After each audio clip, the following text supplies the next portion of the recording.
The question, what's the most powerful type of magic, sounds completely impossible to answer. Magic is fictional, and in fiction you can make anything as powerful as you want, right? But that doesn't mean the audience believes in that power. Composing a truly limit-breaking magic system is actually one of the trickiest things a world builder can attempt, because in the same way people don't need to understand music theory to hear a crappy note, they don't need to know the rules of magic and storytelling to sense when a portrayal is kind of lame.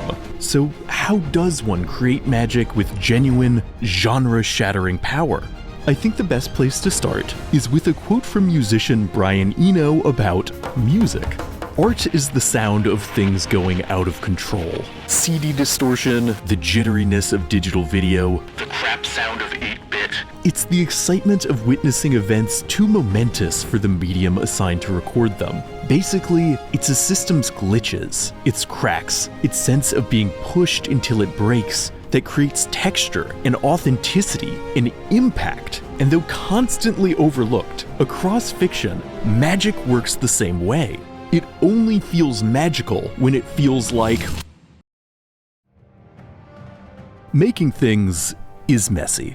When you paint, it gets all over your hands. Jam on a guitar, and your fingers callous up. So why would magic be any different? Enter the first of our 7 fundamental rules for making believably powerful magic. No matter what spell, the more it warps the wielder's body, or atomizes their skin, or has some other physical side effect, the more tactile its power. Right away, this might sound too sweeping, but think of it this way. Anyone can write a character who controls ice magic, right? Ice-adjacent bewitchery is all over fiction. You've seen it, it kinda starts to blend together, but if said ice magic has a messy kickback, if it gets the user's hands all icy and frostbitten, then we've got some sauce. The whole audience just leaned in slightly, you see what I'm saying? And these chaotic side effects don't have to literally hurt the wielder, they just have to create a texture of volatility.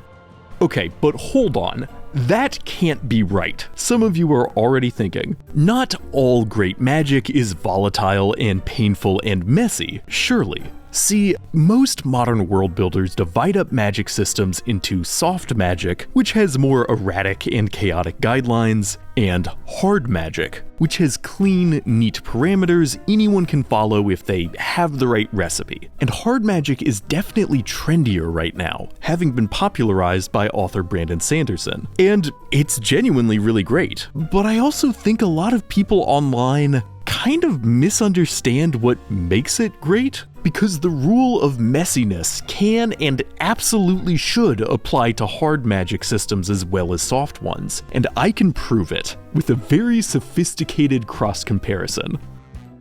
Think of magic like spaghetti.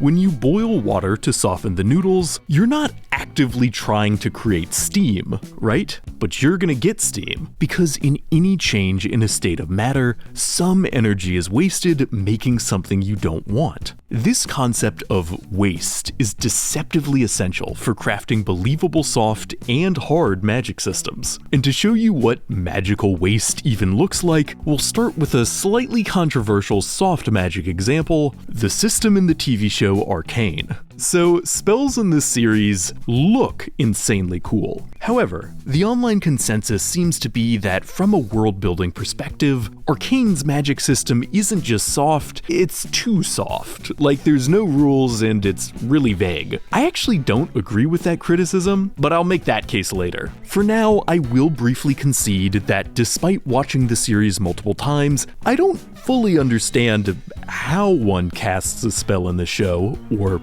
what the symbols mean when people do cast spells, or even what the Arcane that the show is named after actually is. Okay, fine, some of the world building is vague, but there's the really specific element that this system absolutely nails: waste.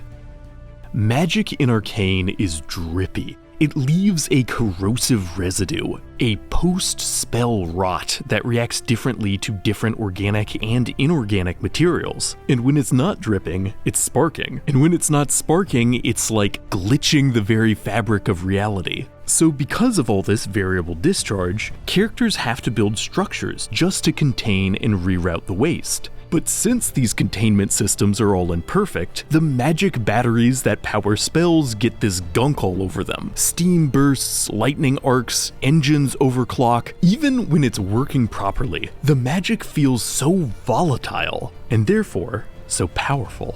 And this is true not just for the show's mechanical-based magic, which is called hex tech, but for what I would define as its secondary system of chemical magic, which is called shimmer. Visually, shimmer is a very distinct form of magic from hex tech. It's all liquid potions and alchemical ingredients. But notably, it has equally strong side effects, equally hazardous residue. Shimmer corrodes, it decays, it makes this mold. Are you seeing this mold? Come on, you gotta admit that's some powerful mold. Taken as a whole, despite the debatable vagueness, all the various forms of rot and discharge that Hextech and Shimmer expel not only gives Arcane's magic so much impact it practically leaps off the screen, it also just feels so believable, for lack of a better word.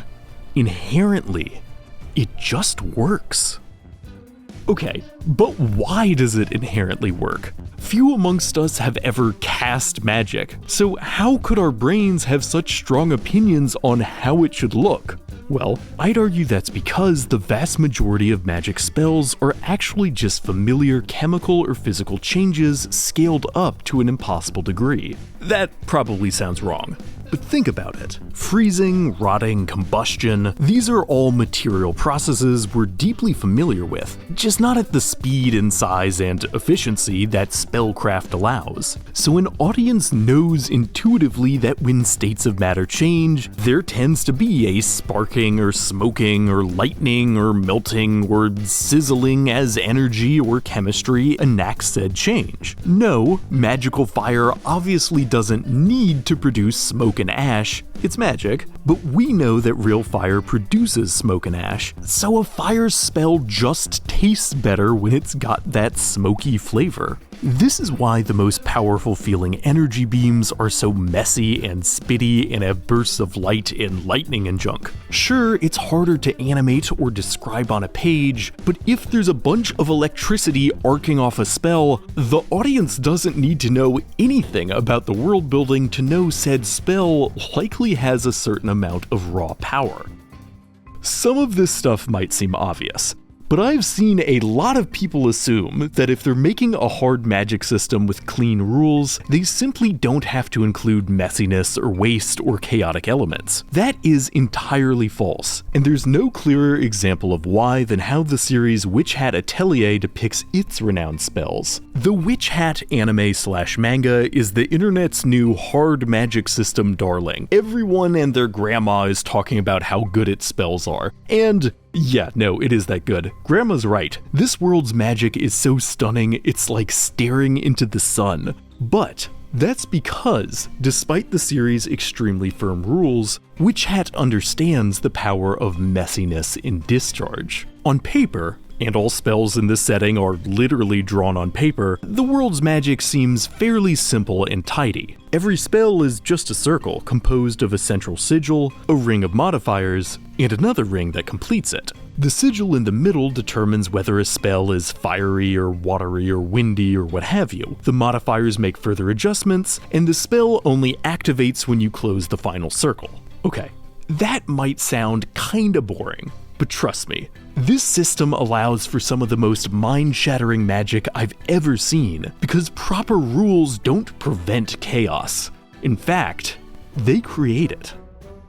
The clarity and consistency of Witch Hat's system is what makes its spells so paradoxically dangerous and anarchy-inciting. Because if anyone can cause destruction with the right doodle, if you, the viewer, can indeed learn how to draw spells just from watching, that's a deceptively terrifying concept. As proof, People online have decoded this system to the point where they've started to make their own combos, and most are nightmarish. Like, one person made a thermobaric bomb spell that would disperse a vacuum of burning particulates, and the craziest part is, I think it would work. Like, not work if you drew it in real life, obviously, these spells aren't real, but in universe? Witch Hat's system of symbols is so consistent it basically works like atomic physics. And as far as I can tell, the calculations of this bomb spell check out. Someone else made a functioning black hole spell. There's a reason why in the Witch Hat series, the very fact that magic even exists is a closely guarded secret. Anyone who learns the frankly very learnable system could light the world on fire. So don't let anyone tell you hard magic has a lower chaos potential. That's like saying a kitchen won't get messy just because there's a set of ingredients in a recipe book. Depending on the chef, you still might get a mess, and something might still explode. There is mayhem in orderly rules. But can a setting run off mayhem? I think there's a larger fear online that implementing less generic but more chaotic magic, hard or soft, would be like world-building napalm, burning any story to the ground. Yet ironically, unstable, disorder-inducing magic seems to build narratives up. For example, let's examine how the tumultuous magic of settings like Arcane and Hat Atelier heightens something really simple like transportation. Okay, so the fastest way to get around in Arcane is with these big Hextech towers that launch you via teleportation spells. Now, obvious question first, is this safe? Absolutely not. Without getting into specific spoilers, the show makes it clear that overuse of Hextech has literally apocalyptic consequences, but because of the convenience, people still use it, and their attempts to contain the danger fleshes out the setting in all these unique ways. The towers require a ton of on-site personnel and magic batteries and maintenance to function. Now on the flip side, Witch Hat has these adjustable stone-carved portals called windowways, and while they seem simple, teleportation can go horribly wrong. Try to directly teleport and you could get stuck in a wall or fused with an object. Indeed, spells that apply to the human body in any way are straight up banned in this setting, but windowways are still widely used. Because if people could create portals, do you really think we would choose to not use the portals? Human nature is why chaotic magic rarely limits a setting. One could argue the aforementioned methods of transportation are so dangerous they're unrealistic, but if you start to think about how most real humans get around, I mean, if you do some reflection, yeah, most daily forms of transportation on Earth involve a laundry list of dangerous chemical reactions, if not world-altering risks, and yet we keep on chugging, because a dangerous convenience is still a convenience. If the cheapest way to power a car was with a mini hydrogen bomb, we'd at least consider it. No matter the chaos or the consequences, power gets used, one way or another. In fact, if magic doesn't reshape a setting, if it doesn't have world-shaking repercussions, both subtle and significant, it instantly feels weaker. Consider the elemental magic system of the Avatar animated series. You could call it basic, if you have no taste, but one thing you can't deny is how thoroughly each element has reshaped the world. The Fire Nation has entered an early industrial revolution because, well, they've got a constant source of energy. And the Earth Kingdom has these impossibly big walls and like a crazy earthbending train system, and again, is that risky? 100%. Any disgruntled earthbending conductor could cause an instant high-speed crash, but shoot, I'd take the Earth train, it probably beats walking. For magic to feel powerful, it should change the way that people live, should knock down a whole line of world-building dominoes. Contrast Avatar's world-building with the magic of a game like Skyrim.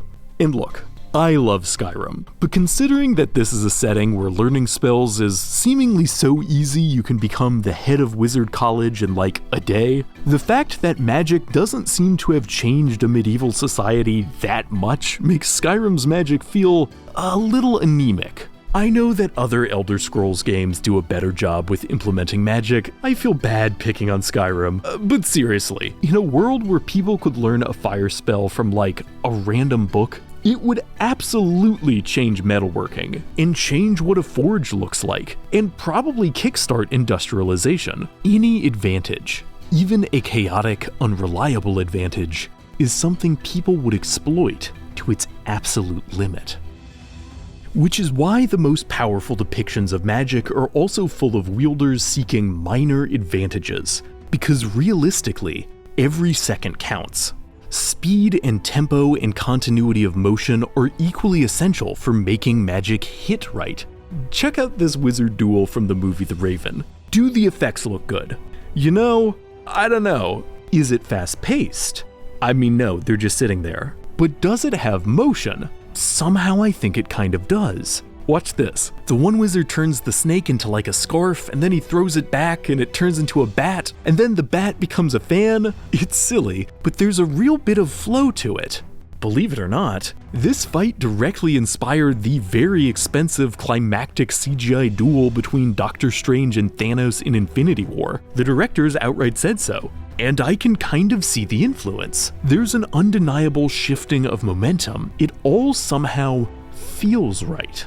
A competitive sense of timing, of wielders trying to tangibly outmaneuver each other, can give magic that last extra oomph, something the slower spells of Skyrim sometimes miss. Meanwhile, the spells in which Hat Atelier feel like they've been pushed to the brink of efficiency. This dude's got the spell circle for flight pre-drawn on his shoes, and he brings them together and it activates, and like watch, he adds the last little bit to this spell like whoop, he's like whoop, it feels so good. What are we doing over here, Skyrim? Are we sleeping in?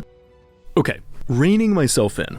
My point is, motion is the last sweetener a lot of systems need to sell their power. Indeed, motion itself can even make up for a certain lack of messiness or chaos in a magic system, although they're usually best blended together. Easy example, fire in Avatar doesn't burn people's hands. You know, it's a kid's show. But that doesn't really matter, because fire's impact, like the impact of all the elements, is still unmistakable thanks to the excellent sense of motion and timing. When two benders are going at it, kinetic energy is almost never wasted, no lull is taken for granted, no chance overlooked. I know I've been saying this a lot, but to repeat, it just feels right. Or look at Arcane. Obviously, there's a fair amount of on-screen motion in the show's magic-enhanced combat, but even when Hextech is stationary, there's always some mechanical motion, sometimes very delicate movements like a watch, and sometimes brutal and industrial. Motion creates character, it creates zest. And what is magic without zest? Answer me that. Yet perhaps the ultimate zest isn't what we might expect. I want to bring us all the way back to that Brian Eno quote about shattering a medium. He makes the argument that so much of modern art is fixated on the malfunctions of the digital age. Pixel aberrations, chromatic shifting, software glitches, because that's what the limits of the digital medium looks like. And incongruous as the digital and the mystical might seem, tons of the most powerful modern depictions embrace the same artificial distortions. Look at how some of the aforementioned works sell their most powerful magic. That's glitching, like hard computer glitching. I don't think such spells would have looked like that even 20 years ago. But in the modern era, that's what a cracking reality looks like to the audience. You see these effects across recent fiction, not just when explicit magic is wielded, but also when fantastical science is pushed to its limits. You know how quantum, alternate reality, multiversal stuff was all the rage for a while there? Here again, as these universes shatter, the visual language tends to be one of digital distortion. Because again, these days, that's what the limits of power look like. Indeed, as the visual language of quantum, universe-breaking forces have become indistinguishable from magic, magic has, in the same vein, borrowed aesthetics from quantum mechanics, a crossover that's rather telling. I want to take one last look at the magic of Arcane, and I'm finally going to make my case that the softness of its system is good actually. Arcane's hex tech traffics in a lot of quantum physics-esque symbols and calculations, which is fitting since real quantum theorems look an awful lot like a sorcerer's spellbook, but on a deeper level. Arcane's connection to the wildly confusing world of quantum calculations is quite thematically appropriate, because like the audience, the main characters who wield this magic are completely in the dark about how it works. Let's briefly go over what we the audience do know about this system. Raw gems power spells. They're highly unstable in their natural form, but safer when refined. A refined gem can power a variety of objects. You can control a gem with different runes, and if you put a gem into a system of modular runes, it will think and adjust them itself, kind of like a computer. It reacts strongly to biological material, and eventually becomes an unstable wild rune if overused. Magic is also lightly magnetic. This is never explicitly stated, but you can consistently see it affecting metal objects. That's such a great detail. Magical energy additionally traces patterns and follows pre-existing paths. Whew. Okay, that's actually an impressive amount of info conveyed to the audience. Yes, it's mainly baseline stuff based on direct observation, and the rules are pretty soft beyond that, but such softness is, again, very apt, seeing how little the supposed expert main characters are actually able to understand these forces. They wield magic with impunity despite not understanding how it works. Much like how Albert Einstein described quantum physics, Hextech is spooky action at a distance. These dudes essentially learned how to split the atom and are using it like a potato battery. So is Arcane's magic really too soft? Too vague? Or is real quantum physics a bit of a soft magic system? And is Arcane's riff on it, therefore, the perfect amount of vague for the story it's telling? The ultimate lesson, the ultimate question is, what's the true meaning of putting magic into a narrative? Brandon Sanderson, the father of hard magic, indeed has an unexpected and brilliant quote on how people tend to focus on the wrong details when it comes to spellcraft and storytelling. In his own words, "Everyone talks about my magic systems, but a magic system is only interesting if someone interesting is interacting with it. If it doesn't cause problems that are interesting, then you don't have a good magic system. Chaos, waste, discharge, impact, motion, these are all useful lessons, useful rules of thumb. But in the end, what is a good rule if it doesn't make a better story?" In a way, it all comes back to music. The point of making a song isn't to follow the rules or get to the final note the fastest. Sure, there are rules to follow and useful structures and tips to remember, but the real power of music does not exist on a purely mathematical level. Music is about feeling. Why is there power in intentionally glitching, in having moments when a medium spins out of control? Why return to record scratches, vinyl crackle, CD skipping? Maybe it's as simple as because it moves us. That dynamism, that boundary pushing, is emblematic of an obsession that's never leaving art, magic-based world building included. I'm certain the most powerful spells of tomorrow will draw from whatever the next version of a computer glitch will be, and will feel stronger for it. The best world builders are always trying to shatter the limits, to create depictions of magic so mighty it feels like they'll break through the story they're contained within. Because are we trying to make an encyclopedia, or are we trying to fucking feel something?